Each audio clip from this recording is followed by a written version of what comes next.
We talk about free speech a lot in the show, and you see a lot of people on YouTube and the media, and I get it. Antifa's annoying, but kind of funny. You look at Facebook throttling news, that's all a problem.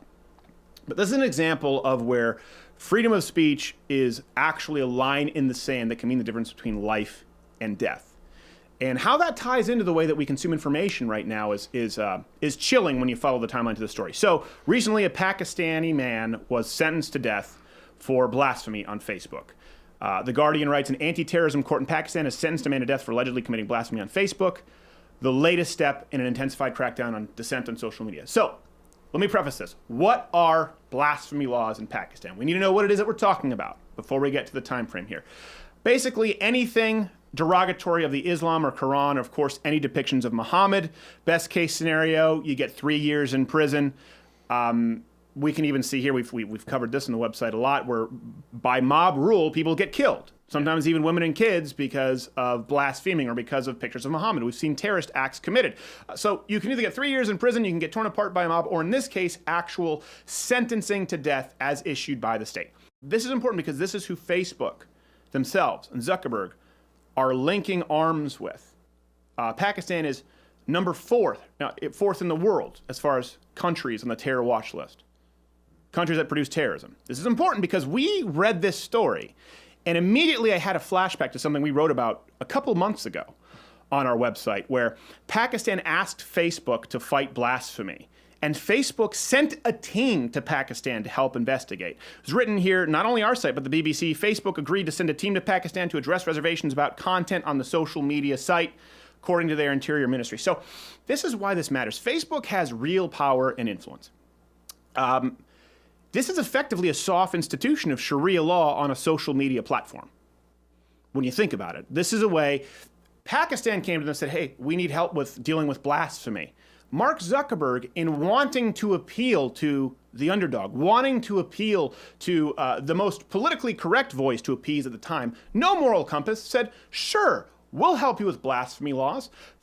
They send a team to help them investigate. Fast forward 2 months, and a man is being sentenced to death simply for speaking out against the prophet on Zuckerberg's platform. Is there culpability here? Is Facebook potentially an accessory to murder?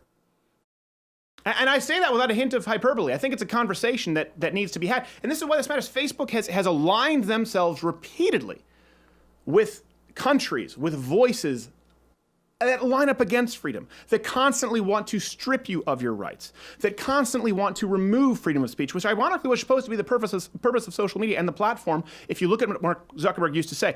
This story in and of itself may not seem so bad. But when you look at the priorities that Facebook has gone out of their way to express, so Facebook has not come out and said, you know what, no more working with Pakistan. That we're done. We're done. I cannot believe that you did this to us. This is not what we wanted. This is not what we meant. No, as a matter of fact, during that same time, Facebook has been removing ex-Muslims' pages. They've been removing our Quran challenge videos. They've been removing posts that have pictures of Muhammad on them. So that is something to take into context. But what does Facebook really care about? Well, Zuckerberg wants to fight ISIS with love. These are views that they express. These are views they go out of their way for the press junkies. They want to censor anti-migrant rhetoric in Germany. They'll go out of their way to fight that.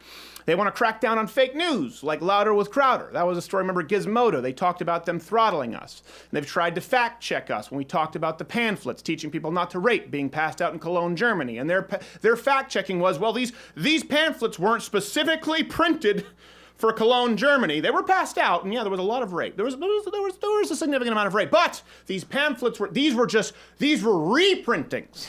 This was their argument. So when you take that and you see the priorities from Facebook, and you see it from YouTube, you see it from Twitter, you see it from these activists, these political activists who have no moral compass, have so much money, they feel so much guilt, and they automatically want to assume some kind of moral high ground with an underdog. And right now it's Islam.